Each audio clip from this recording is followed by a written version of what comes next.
يا أيها الذين آمنوا إذا نودي للصلاة من يوم الجمعة فاسعوا إلى ذكر الله وذروا البيع ذلكم خير لكم إن كنتم تعلمون. الحمد لله رب العالمين، والصلاة والسلام على سيدنا محمد وعلى آله وأصحابه أجمعين. ئیمانداران و خواناسانی زۆر بەڕێز، ئەمڕۆ لە جیهاندا و لە کوردستانی خۆشماندا زۆر جار بانگەشەی یەکسانی ژن و پیاو دەکرێت، بەڵام خوای پەروەردگار کە خالقی مرۆڤەکانە ژن و پیاوی بە جیاوازی دروست کردووە. لە پێناوی ئەوەدا نایە یەکیان زاڵ بێ بەسەر ئەوی تریاندا، بەڵکو لە پێناوی تەواوکردنی یەکتر و بەیەکەوە ژیان. خوای پەروەردگار لە سوورەتی ئەللەیل لە قورئاندا نمونەی بەرچاومان دەخاتە بەردیدە، دەفەرمێ وەاللەیلی ئیذا یەغشا والنهاری ئیذا تەجەلا وما خلق الذكر والأنثى. سوێند بە شەو کاتێک کە بە تاریکیەکەی باڵی هێمنی و ئارامی بەسەر هەموو دروستکراوەکانی ئەڵڵادا دەکێشێ. شەو کاتی ئاسوودەی و ئیسراحەتی هەموو مرۆڤ و زیندەوەرەکانە. سوێند بە ڕۆژ کاتێک کە بە تیشکە خۆرە زێڕینەکەی سەر زەوی ئاوەدان و ڕووناک دەکاتەوە و خەڵکی هەمووی دەست دەکەن بە جم و جۆڵ. سوێند دەخوا پەروەردگار بە ذاتی خۆی، ئەو ئەڵڵایەی کە هەموو نێر و مێ ژن و مێردێکی دروست کردووە و لە هەموو مەخلوقاتی تردا نێر و مێ دروست کردووە. ئەم ئاەتە قورئانیانە لە سوورەتی ئەللەیلدا پێمان دەڵێ شەو بە چیەوە جوانە؟ شەو بە تاریکیەکەیەوە جوانە. ڕەشی شەو مانای ناشیرینی نییە بۆی، بەڵکو شەو بەوەوە جوانە کە شوێنی ئارامگرتنە، شوێنی حەوانەوە و بێدەنگبوون و تاریکبوونە. ئەی ڕۆژ بە چیەوە جوانە؟ ڕۆژیش بەوەوە جوانە کە جم و جۆڵ هەبێ، دنیا ڕووناک بێ. بۆیە ئەگەر شەوێک ڕووناک بێ و تۆ لەبەر بلاجکتۆرێک بخەوی، بە دڵنیاییەوە خەوێکی زۆر نائارامت دەبێت، تەواوی جەستەت تێک دەچێ، هۆرمۆناتەکانت گۆڕانکاریان بە سلبی و خراپە بەسەرادێ. ئەی ئەگەر ڕۆژێک خۆر هەڵنەیا و تاریک بێ، وەکو خۆرگیرانی تەواو هەموو جیهان باسی دەکا، ئەمڕۆ ئەبوایە ئێستا ڕۆژ هەڵپاتایە کەچی دنیا تاریکە، شتێکی دیاردەیەکی نامۆیە، غەریبە، عەجیبە، ناڕەحەتە لەسەر دەرونی ئینسان. جا خۆی پەروەردگار دەفەرمێت چۆن شەو و ڕۆژ تەواوکەری یەکترن، ژن و مێردیش ئاوا تەواوکەری یەکترن. ژن بەوەوە جوانە کە ژن بێ، پیاویش بەوەوە جوانە کە پیاو بێ و دەوری خۆی ببینێ. هەر وەکو شەو بەوەوە جوانە کە ئارامی دەبەخشێ، شوێنی سوکنە و حەوانەوەیە. بڕواتان هەبێ ژن وەکو شەو وایە بۆ ماڵ. چۆن ئینسان چەندە ماندوو بێ، ئەگەر شەوێکی هێمن و خۆشی هەبێ ئارام لە ماڵەکەی خۆتا دەحەوێیەوە. ئامێزی ژن بۆ مێرد و منداڵەکانی وەکو ئەو شەوە وایە لە ئامێزیان دەگرێت. ئەی ئەگەر ژنێکی لوودبەرز بێ، ژنێکی کەل لە ڕەق بێ، وەکو ئەوە بلاجکتۆرێکت لەسەر بێ، بشخەوی خەوەکەت ئیسراحەت نییە. پیاویش دەبێت دەوری پیاوەتی خۆی ببینێ، وەکو ڕۆژ وایە ئەبێ ڕووناکی بداتە سەر ژن و منداڵەکەی، خەمەکانیان بڕەوێنێتەوە، جم و جۆڵ و چالاکی هەبێ، خەمی بژێوی ژیانیان بە حەڵاڵیدا بین بکە. ئێمە لە وتارەدا بە ناونیشانی ژنی کەل لە ڕەق ژەهری ژیانە، تەواوکەری وتاری ڕابردووە لەسەر ژنی لوودبەرز. یەکێک دەڵێ خوشکانمان مامۆستا هەر بۆ باسی ژنان دەکەی جارێ، لەبەر ئەوە باسی ئافرەت دەکەین. لە قورئانە خۆی پەروەردگار هەمیشە لە تەقویمی ئیسلامیشدا شەو پێش ڕۆژ کەوتووە. ئێستا ئێمە لە ئێوارەوە دەڵێن شەوی شەممە، هەرچەند لە ڕاگەیاندنەکانەوە دەڵێن لە ڕۆژی شەممەوە. ئێمە لە ئێوارەی ئەم مەغریبەوە دەچینە بەشی شەممەوە، واتە شەو لە ئیسلامدا پێش ڕۆژ کەوتووە. بۆیە کوردەواریش لە قورئانەکە وەریان گرتووە، دایمە دەڵێن چی؟ شەو و ڕۆژ، ناڵێن ڕۆژ و شەو. شەو و ڕۆژ. هەروەها کورد دەڵێ ژن و پیاو. کەم دەگمەنە خەڵکێک مەگە نامۆ بێ بڵێ پیاو و ژن، دایمە دەوترێت ژن و پیاو. ژن و ماڵ ناڵەن پیا و ماڵ کەواتە ژن دەوری کاریگەر و ئەساسی و یەکەمینی هەیە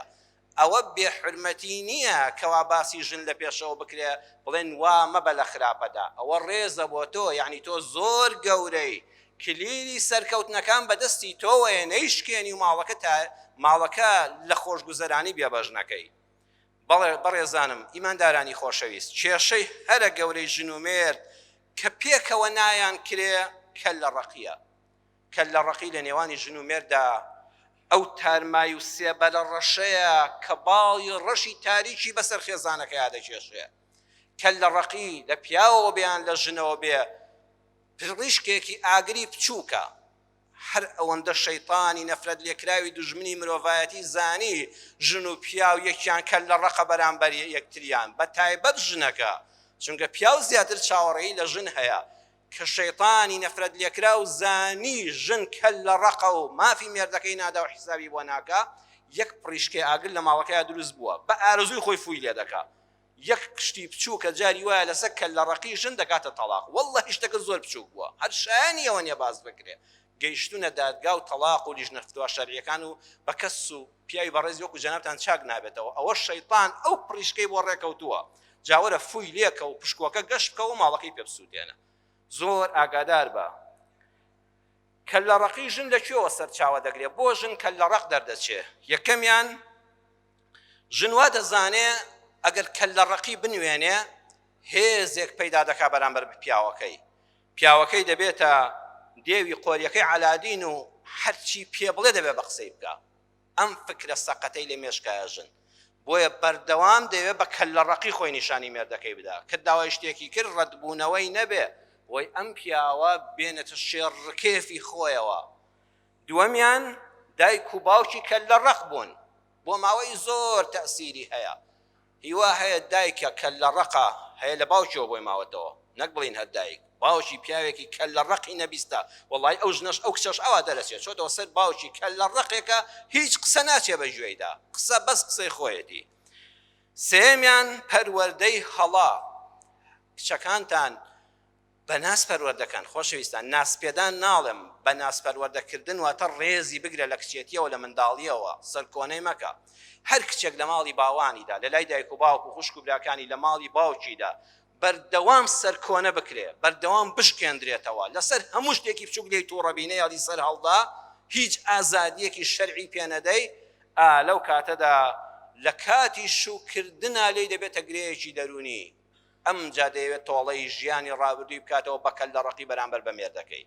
جا چونکە لەوێدا مێردیش زۆری خۆش دەوێت ئیتر بە تایبەت ئەگە مەحەبەتێکی تایبەتی بۆی هەبێ ئەم ژنەش هەڵە پەروەردەکراوە دەیەوێت قەرەبووی ڕابردووی بە مێردەکدا ماوەکەی بکاتەوە ئەوەش هۆکارێکی ترە چوارەمیان لە منداڵیەوە پیان وتووە کاکەمە زۆر کەل لە ڕەقە تکایە بەڕێزان ئەوە بە منداڵەکانتان مەڵێت لەبەر چاوی میوان و خزم و کەسوکارە نەڵێ بەخوا ئەم کوڕەم ئەم کچەم زۆر کەل لە ڕەقە یاخوا داوای شتێک نەکا حتا قسەکەی نەباتە سەر واز نایەنێ هەر مناڵێک بە تایبەتی کچ کە ئەوەی پێوترا ئەیکا بە چەکی دەستی تازە بۆی لواوە فێر کراوە بۆ وتویان ئەمە کەل لە ڕەقە ئیشەکانیشی بۆ کراون وەڵڵا کە شوشی کرد و ئازانێ هەر ماڵە باوان و کەل لە ڕەقەکەی جارانە مێرد نابێ بڵێن نا لە لای ئەو قبوڵ نییە دەبێ هەمووی سەحی لێدا و هەمووی خەڵکی سەوزی بۆ هەڵکا بۆیە ئەوەش خەتەرێکی گەورەیە کە بە مناڵەکەت بڵێ کەل لە ڕەقە ئەیکا بە چەکی دەستی و بەکاری لێنە دژت پێنجەم ژن لاسایی دایکی دەکاتەوە دایکی هیچ حسابێکی بۆ باوکی نەکردووە لە ماڵدا وتاری جمعەی ڕابردوو ناچمەوە سەری ڕوونم کردەوە ژن دەتوانێت بە ژیرانە ئەمە تەرکە شەشەم خۆپەرستی مێردەکە ئەم ژنە کەل لە ڕەق دەکا ژنەکە فەخۆیرە کەل لە ڕەق نییە بەخوا باوکو دایکیشی زۆر میهرەبانن خۆشی ژنێکی زۆر باشە ئەو پیاوە ئەوەندە کەل لە ڕەقە ئەوەندە خراپە ئەوەندە نەبیستە ئەم ژنە هیچ دەرفەتێکی ژیانی بۆ نەماوەتەوە بۆیە لە ئەنجامە وەکو ڕەدفعل وەکو کاردانەوە بەرامبەر بە مێردەکەی ئەمیش کەل لە ڕەقی دەنوێنێ حەوتەمیان ژن ناتوانێت ژنایەتی خۆی جێبەجێ بکە یعنی کۆمەڵە ژن هەیە گرەی دەرونی لەگەڵ خۆیدا هەیە ئەوە ناسەلمێنێ کە ژنە ڕەفتاری ژنانە جا هەیە لە ڕێکخراوەکانی هەندێک لە ڕێکخراوی ژنانە فێر بووە هەیە لە تیڤیەکانەوە فێر بووە ئەمڕۆ بەردەوام ئەم جیهانە پەمپی ژن دەدا حیساب بۆ پیاو نەکەی پیاو سالاری ڕەتە بەڵام پیاو سالی ڕەتە بەڵام ژن سالاریش ڕەتە هەردووچیان ڕەتکراون هەردووچیان ژەهری ماڵن نابێ پیاو سالاری هەبێ نابێ ژن سالاریش هەبێ بەڵکو هەردووچیان وەکو شەوڕۆژ ئەبێ یەکتری بڕازێننەوە بە هەردووچیان ماڵ ئاوەدان بکەنەوە بەڵێ ژنێک کە نێوێ ممارەسەی ژنایەتی خۆی بکە خەتەر لەسەر مێرد و منداڵەکانی دروست دەکات مێرد چی بکا کە ژنەکەی کەل لە ڕق بوو یەکەمیان گفتوگۆیەکی ژیرانەی لەگەڵدا بکە دووەم پش و درێژ بەو چێشمە چێشمی لەگەڵ ئامەکە و تۆش کە لە ڕق مەبە سێم ڕێزی ژنەکەت بگرە سوکایەتی پێمەکەوە چەند ساڵێک لەگەڵی بەردەوام بە تەحملت زۆر بێ ئەگەر ئەو ژنە بەڕێز و خانەدان و نەجیبزادە بێ وەڵی بەخۆی دادەچێتەوە ئەگەر لە ئیم و ناکەس بەچەش بێ ڕۆژ بە ڕۆژ خراپتر دەبێ ئەو جادەچینە خزمەت قورئان بزانین لە وتارێکی تایبەتە ئەی پیاوی بەڕێز ئەگەر ژنەکەت چەند ساڵ دەکەت لە ڕەقی نهاتە خوارەوە هیچ دەرگایەکەت بۆ نەمایەوە تۆ چی بەرامبەر دەکەی خوا ڕێنمایی ئەوێشی کردوین بەڵام پێویستە ئامۆژگاری خوشکانیش بکەین وەکو نەخۆشیەکە دیاری دەکەین دەرمانەکەش ببەخشین بە خوشکانی بەڕێزم دەڵێم یەکەمیان دەوری خۆت ببینە بە ژنیەتی دەوری خۆت ببینە کچەکەم خوشکەکەم مەبە بە پیاو واللهی تۆ بە ژنیەتی خۆتەوە جوانی ئەزانی ژن کاتێ دەوری ژنیەتی دەبینێوە جلی شەرعی لەبەردەکا ها ئەو ئافرەتانەی لەسەر و حیجابەکە شەو عەبایەکیش دەدەن بە خۆیاندا واللهی لەبەر پێچاوی پیاوی بەڕێز و بە حورمەت کوڕی بەڕێز و بە حورمەت و خاوەن شەخصیەتە ناڵم دیندار تەنانەت ئەگەر دینداریش نەبێ ئەو ئافرەتەی زۆر زۆر بەلاوە جوانترە لە ئافرەتێک کە خۆی ڕوت و قوت کردوێتەوە حتى ئەو کوڕاگە نوێژیش نەکە ئەو ئافرەتە داپۆشراوەی کە تەمسیلی ژنیەتی و داپۆشراوی خۆی دەکا زۆر لەبەر چاوی جوانترە دڵنیا بە لەو ئافرەتێکی خۆی ڕوت کردوێتەوە ئافرەت ئەم هەموو ڕوت و قوتیە دەنوێنێ بۆ ئەوی بە حیساب جوان دەرکەوێت بەس ئەوە شەیطانی دوژمنت فیاڵی لێ کردووی ئەوە شەیطان لەو ڕێگایەوە زەفەری پێ بردووی ئەینا ژن بە ژنیەتیەوە جوانە بە داپۆشراویەوە جوانە ژن بە ژنیەتیەوە جوانە و سەربەرز دەبێ والله هەر ژنێک ژنیەتی بکا لە بەردەستی مێردەکەیدا سەربەرزە لای مێرد و منداڵ و کەس و کاری خۆشی ئەو ژنەی کە ژنیەتی خۆی بکا خۆی نەکا بە پیاو دایمە دەرونێکی ئارامی هەیە وەرە ئەوانەی ژنانی کە نەخۆشی دەرونیان هەیە و دەرونیان نائارامە ئەو ژنانن کە ڕازی نین بە ژنیەتی خۆیان هەیانە دووجار و سێجار و چوارجار فەقیری هەر تەلاق دەدرێتەوە ئەوێ پیاو بێ دەبەخوا ناشبی بە پیاو ممارەسەی ژنیەتی خۆی لەگەڵ پیاوەکەیدا ناکە دایمە کە لە ڕق بووی دڵن نائارامە دایمە نامڕتاح نەخۆشی دەرونی دەیە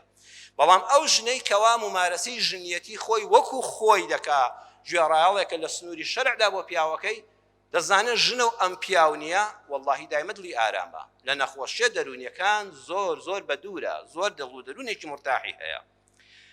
دووەمیان تۆ بۆ ڕەزامەندی خوا ئیطاعی مێردەکەت بکە هەر ژنێک لەبەر خاتری ئەمری خوا و پێغەمبەر صلی الله علیه وسلم گوێڕایەڵی مێردەکەی بکات لە چاکەدا و لە شەرعدا بۆی دەبێ بە خواپەرستی تۆ بڵێ خوایە گوێڕایەڵی مێردەکەم با خواپەرستی بێ بۆم با عیبادەت بێ بۆم حديثي پیغمبرتان بۆ دەخوێنمەوە صلى الله عليه وسلم كلا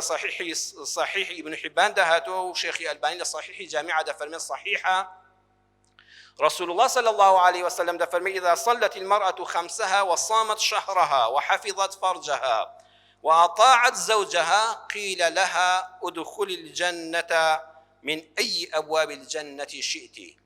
هر آفرتك چوار شتی تیابێ والله خوای گەورە ئەوەندە ژنی خۆش دەوێ ئەوەندە میهرەبانە لەگەڵ ئافرەتانە هەر بەس چوار شتت هەبێ بیتاقەی تۆ لە قیامەتە زۆر ئاسانە کۆمپیوتەرەکە لێ ئەدرێ لە قیامەتە لە حزوری ڕەب العالەمینە چوار ئیمتیحان دەرچوو بەستە هەر ژنێک پێنج فەرزەی نوێژی بکرد بێ ئەو کاتانەی لە سوڕی مانگانەدا نیە هەوڵی دابێ نوێژی نەفەوتا بێ ئەو کەسانی ئەو ئافرەتانەی سوورن لەسەر نوێژەکانیان بە بەردەوامی ڕۆژووی ڕەمەزانی گرتبێ ئللا ئەوەی کە نەخۆشی و کۆمەڵە شتێتە دەرفەتی نەدابێ هەروەها داوێن پاک و بە ئەخلاق و سەنگین و سالار بوو بێ و ژنێکی سووکەڵە نەبوو بێ بەدەم پیاوانەوە حیا و حرمەتی خۆی و مێرد و منداڵەکانی بەسەر بەرزیەوە پاراست بێ چوارەمیان و ئەطاعت زەوجەها لەگەڵیشیە ئافرەتێکی نەرمونیان و ژێڕایەڵی مێردەکەی بوو بێ ئەم چوارە چوار کردارە دەرگای بەهەشت چەندن بەڕێزان 8 لە قیامەتا کە ئەم کۆمپیوتەرە لێیدا هەر چواری سەحی بۆ لێدەن تەواو بوو خوا دەفەرمێ هەر 8 دەرگای بەهەشتت وە کراوەتەوە لە کامیانەوە دەڕۆیتە ژوورەوە بڕۆ ژوورەوە هەر 8 دەرگای بەهەشت هەموو بەهەشتی خوات بۆ واڵایە والله ئافرەتانی ئێمە حەمد و سەنا بخوا ئافرەتانی کورد زبانی ئێمە لەم شارانەی ئێمەدا لە لادیەکانماندا بۆ نوێش زۆر باشن بۆ ڕۆژوو هەر لێی ناخۆن چەند پرسیار دەکەن بەس بۆ ڕۆژێکی نەفەوتێ دەرمان بەکاردێنێ ڕۆژوو ڕەمەزانەکەی لە کاتی خۆیان بگرێ والله الحەمدولله ئافرەتانی ئێمە هەموو سەربەرزین کە هەموو کوردێک دەزانێت بەڕەسەنایەتی لە دایکی خۆی بووە ئافرەتی کوردی ئێمە هەتا ئەم دەرگای وڵاتانمان لەسەر نەکرابەوە لە ناو کووردا یەک ئافرەتی لە شفرۆش هەڵ نەکەوتووە یەک شوێنی بەدخراپی لە ناو وڵاتی ئێمەدانەوە یەک ئایدز تۆمار نەکراوە ئافرەتی ئێمە هەمووی بە ئەخلاق و سالار و سەنگینە دایکانی ئێمە بەڵام بەداخەوە شەیتانی دوژمنی باوە گەورەمان و دایە گەورەمان ناهێڵێت لە خاڵی چوارەمە دەیەوە بتخا ئەم ژنە چەند نوێش خوێنە چەند ڕۆژ و گرە چەند داوێن پاک و با ئەخلاق و بەڕێزە چەند میوان پەروەرە بۆ مێردەکەی باش نییە و ئاتاعەت زەوجەها بۆ مێردەکەی خراپە وەرە ئێستا دەستان هەڵبڕیایە مەجال هەبووە چەندین پیاو لە مزگەوتیا دەستڵێ بەخۆ مامۆستا ژنەکەی من وایە دەی لە خاڵی چوارەمە لە ئیمتیحانەکەیە کەوتی هەر لە کۆمەڵە خول هەیە لە ئیمتیحانی سەیاقی و ئەوانەدا هەیە لە ئاخر خاڵا کەوتووی هەمووت بەسەر کەوتووی بڕی لە ئاخرە لە هێڵە سوورەکەتدا جیهازەکە جیکەیەک لێدا دڵی دەرنەچووی وریا بە لە ئیتاعی مێردەکەی شەیتان زەفەرت پێنەبە لەوێ دەتخا جا بەڕێزان ئیتاعی مێرد خەڵکێک وا نەزانێ بچی سوزدە بۆ پیاوەکەت بەری عەبد و کۆی لە بینانە والله مێرد ئیتاعەکەی چییە زمانت شیرین بێ لەگەڵیدا بەڕێزان ڕوت خۆش بێ لەگەڵیدا چەند جوانە ژنێک بە مێردەکەی بڵێت خوا دوعام بۆ بکە دوعای تۆش گیرایە لای خوا ئەم پیاوە زۆر پێبەرز دەبێتەوە ئەڵە دیارە من پیاو چاکم بە پیاو چاکم دەزانێ بەخوا لەگەڵ ژنەکەی بەڕێز دەبێت چەند جوانە ئیتاعی ژن بۆ مێرد ئەوەیە پێی بڵێ وەڵڵاهی هاوڕێکانم خۆزگەم پێدەخوازن دایمە باست دەکەن کە پیاوێکی باشی وەکو تۆم هەیە بزانە ئەم پیاوە دەڵێت دیارە ژنەکەم بە چاکە باسی منی کردووە لە ڕووی نایە بەخراپە ئەمجا لەگەڵ تا بجوڵێتەوە چەند جوانە ژن بە مێردەکەی بڵێ ئەوە ئیتاعەیە ئەوە ژێڕایەڵیە پێی بڵێ ئەگەر ئەم جارە ببمەوە بە کەچ ئەگە بچمەوە حاڵەتی زگوردی جارانمەوە ئەگەر هەموو پیاوی دنیا بێتەوە خواز بێنیم بەتەنها تۆ هەڵدەبژێرمەوە لە قیامەتیشا هەر تۆ مێردمی تۆ هاوسەری دنیا و قیامەتمی وەرە چوار قسەی ئاوا بە پیاوەکەت بڵێ خۆ ئیسلام ناڵەوەرە کۆی لێی بە دەڵێ ئاوا بە لەگەڵیدا بزانە ئەو پیاوە چۆن لێت ڕازی دەبێ بزانە لە گوڵ کاڵترت پێ دەڵێ وەڵڵا کە لە ڕەخش بێ کە لە نەرم دەبێ لەو کاتەشا هەر 8 دەرگای بەهەشتی خوات بۆ دەکرێتەوە بەخوا پێش بەهەشتەکەی خوا ماوەکەشت دەبێتە بەهەشت هەر بەهەشت دۆزکەیەکی بچکۆلە لەو ماڵایە دروست دەبێت بەداخەوە ئەم شەیطانە ئەم نەفسە ئەم کەلە شەقیە ئەم قسەی ناحەزانە ناهێڵێ ئەم ژنە ئیتاعی مێردەکەی بکە بۆی خەڵک نەچێتە باشتەوە بەڕێزان دیقەت بدەن ئەمڕۆ ئافرەتانی ئێمە کە کچن زۆربەی هەرە زۆری کچانمان من هەرچەند لەگەڵ ئەوەدام تا ئافرەت بۆی بکرێ بەخوا لە ماڵێ بێ باشترە واجبی باوکە بە خێویکە واجبی برایە بە خێویکە کە شوشی کرد مێر بە خێویکە ماڵەکان شوێنی پەروەردەکردنی نەوەکانن با ماڵەکان چۆڵ نەکرێن بەڵام ئافرەتانێک کچانێک کە لە دەرەوە کار دەکەن ئێستا زۆربەی کچانی ئێمە کار دەکا ڕویان سوور بێ هەوڵ بدەن کچێتی خۆتان حرمەتی خۆتان لە دەست نەدەن لەگەڵ کۆمەڵە پیاوە لە شوێنەکە ئیش دەکەی ڕێزی خۆت بە ژنێتی بپارێزە بە کچێتی بپارێزە هەوڵ بدە حرمەتی خۆت پارێزە دینی خۆت پارێزە لە شساق بێ لەوە چ یارمەتی باوکەکەت بدەی یارمەتی دایکت بدەی خێزانەکە ئاژار بن کچەکان زۆر بن باوکەکە مەعاشی کەم بێ پێڕانەگا چەند کچەیە لە مارکێتەکانە ئیش دەکا چەند کچەیە مەندووبە دابەشکردنی دەرمان و دابەشکردنی خۆراک بەسەر مارکێتەکان و دوکانەکاندا نابینن ئەو کچە دێ بە هەر شێوازێک بدەوێت ئەم کاڵایە ساخاتەوە بەسەر کابرادا و لێ قبوڵکە مەندووبی تەوزیعکردنی شتەکانە کەسانێکمان هەیە ئافرەتن کچن کارمەندن لە دایرەکاندا هەیە سکرتێری بەرپرسێکە مدیر عامێکە مدیرێکە لە شەریکەیەکە سکرتێرە هەیە شێفێکی چێژلێنەرەوە مەطعمێکی گەورەی هەیە لە مەطعمێکە قاب دەشوە لەشی هەر هەمووتان ساغ بێ بەس وریای دینتان بن حرمەتتان بن کچێنی و ڕێزی خۆتان بن نەهێڵی بدۆڕی لەو شوێنانەدا ئەگەر نەتکرا لە ماڵەوە بی لەو شوێنانەدا بە شەرەفمەندانە کار بکە یەخوا لە 6 ساغ بێ هاوکاریەکە بۆ ماڵەکە بەڵام دەبینی ئەم کچانە سیفاتیان چۆنە بەس بۆ ئەوەی قبوڵ بکرێن زۆرجا بڕواشی پێی نییە بەس بۆ ئەوەی لە کارەکە دەرنەکرێ لە پێناوی بەس معاشێکی کەمە بەخوا هەیە 300-400 وەردەگرێت سیر دەکەی دایمە زمانی شیرین نەرمونیان زەردەخەنە لەسەر لێوی بەردەوام قبوڵی گلەیی دەکا مدیرەکە لی تووڕە دەبێت لە سکرتێرەکە جاری وایە بۆڵەی بەسەرا دەکا مندووبەکەش دەکەی لێ قبوڵ ناکرێ ڕەت دەکرێتەوە بەسەر تا هەمووی قبوڵ دەکا لە مەطعەمە ئەم خواردنم بۆ گۆڕە و خواردنم بۆ گۆڕە بەسەر چاوان زمانی شیرین هەموو گلەیەکانی قبوڵە دایمە جلی ڕازاوە دایمە میکیاجی کردووە دایمە عەتر و بۆن خۆشی پێوەیە بەس بۆی دەرنەکرێ قبوڵ بکرێ لە پێناوی پارەیەکی کەمە سەی دەکەی هەر ئەم کچەیە کە شووی کرد چۆ بەردەستی مێردێک ئەم جا دەبێتە گورگ بۆ گیانی ئەو پیاوە داماوە قبوڵی نییە بڵێت چایەک ساردەی تۆ ڕۆژانە 100 جا گلەی لێ دەکرا هەمووت بە زەردەخەنەوە قبوڵ دەکرد ئەی بۆ پیاوەکەی خۆت قبوڵن نییە خۆ ئەو ڕوحی خۆی فیدا دەکا بۆ تۆ بەخوا ئەو ئامادەیە گیانی خۆی فیدای تۆکا کە هاوسەری ئەوی دایکی منداڵەکانی کۆڵەکەی ماڵەکەی بەداخەوە سیر دەکەی هەر ئەم کچەی جاران کە چی دەکرد ئێستا بۆ مێردەکەی ئامادەنی ئەوانە بکە دەبەخۆ بەزەوەی لە دەرێ دەکرد بۆ مێردەکەتی بکە بە حەیاتی ئاژاوی خێزانی لەناو خێزانی کووردا دروست نابێ بەڵام بەداخەوە وەئەطاعەت زەوجەها گوێڕایەڵی مێردەکە ناهێڵێ وەڵڵاهی ئەی ئافرەتی بەڕێز کە شوت کردووە نەرمونیان بە لە سەرخۆ بە لێبوردە بە سەبر بگرە تۆ عاقبەت خێری بەرامبەر بە کەل لە ڕەقی پیاوەکەت کەل لە ڕەق مەبە لە کۆتایی ئەم وتارەدا بەسەرهاتێکی ڕاستەقینەتان عەرز دەکەم زانای پایەبەرز دکتۆر حەسان شەمسی پاشا لە کتێبە بەناوبانگەکەی خۆیدا سەحرەة عائلیە فی ڕیاض الجەنە لە لاپەڕی 351 هاتووە ئەم کتێبە خۆشبەختانە زۆر بە جوانی کراوەتە کوردی بە ناوی ئاهەنگێکی خێزانی لە باخچەکانی بەهەشدا مامۆستا ئازاد عەباس وەرجێڕی بەتوانا کردوێتی بە کوردی لە لاپەڕی 487 کوردیەکەشە 351 عەرەبیەکە 487 کوردیەکە دکتۆر حەسان شەمسی پاشا دەڵێ ئافرەتێکم دەناسی وەکو خوشکم وابوو تێکەڵاوی عایلەیمان هەبوو شووی کرد بە پیاوێک قەدەری خوا ئەم ژنە چاکە دیندارە بەڕێزە تووشی بوو بە پیاوێکەوە حتا بڵێ کەل لە شەخ و کەل لە ڕەق ئینسانێکی نەبیست ئینسانێک یەک دوو جار نوێژی کرد تا کەماڵی کابرای خەڵەتان ئەم جاوازی لە مزگەوت و هەموو دینداریەک هێنا واتە نە دینی هەبوو نە ژینی هەبوو ئەم ژنە چاوەڕێی کرد بەڵکو مناڵێکی بێت چاک بێت دوو مناڵ بێت سێ مناڵ بێت بەڵام ڕۆژ بە ڕۆژ ئەم پیاوە خراپتر دەبوو بەڵام ئەم ژنە زۆر بە ئارام بوو زۆر بە تەحەمل بوو هەر سەبری دەکرد هەردێک خۆی پەروەردگار دەرگام لێ بکەیەوە خوا هیدایەتی ئەو پیاوە بدەیت ساڵانێک منداڵ گەورە بوون وەختی شوکردن و ژنهێنانیان هات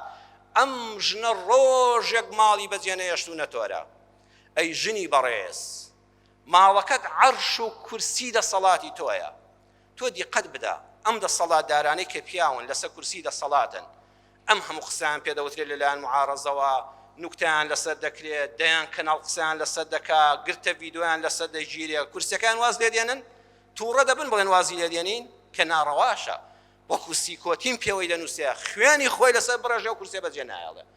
دەی وەڵڵاهی ژنی بەڕێز ماڵەکەت کورسی دەسەڵاتی تۆیە حکومەتی تۆ ماڵەکەی خۆتە هەر لەسەر بۆڵەیەکی مێرد هەر لەسەر پرتەیەکی مناڵ هەر لەسەر خەزور وایان گوت ماڵەکەت ڕاکێ و بەجێ بێڵی عەیبە ماڵەکەت کورسی دەسەڵات و حکومەتەکەی تۆیە تۆ شاژنی ئەو ماڵی شایەتیەکەت بەجێ نەهێڵی ئەم ژنە یەک ڕۆژ نەتۆرا و نەچۆوە ماڵی باوشی تەحەمولی هەمویانی کرد تۆ لە قەڵادای یەک گورگ و هار ناتوانێت پەلامارەتدا ماڵی مرد قەڵایە بەس بەو خوایە کە تۆرای تو چوویتەوە ماڵی باوکت ئەمجا هەموو زمانی گورگ و مارتێت ئاڵێ ئەو دەڵێ بۆ وابوو ئەو بە حساب چاکە دەکا خراپتری دەکا ئەو بەنزین دەکا بە ئاگرا یەک تۆست مشکلت کرد هەبووە ئەوەندەی کە بۆت گەورە دەکا کچەکانت چاول لێ دەکەن ئەوەن دایکمان دیارە چارەسەر هەر ئەوەیە پیا وتی لەل تۆ ماڵەکەی بۆ بەجێ بێڵە کچەکانی شەدەمان تەمسیل دەکەنەوە بۆیە ئەم ژنە ژیر و عاقڵ و دیندارە تەحەمولی هەمووی کرد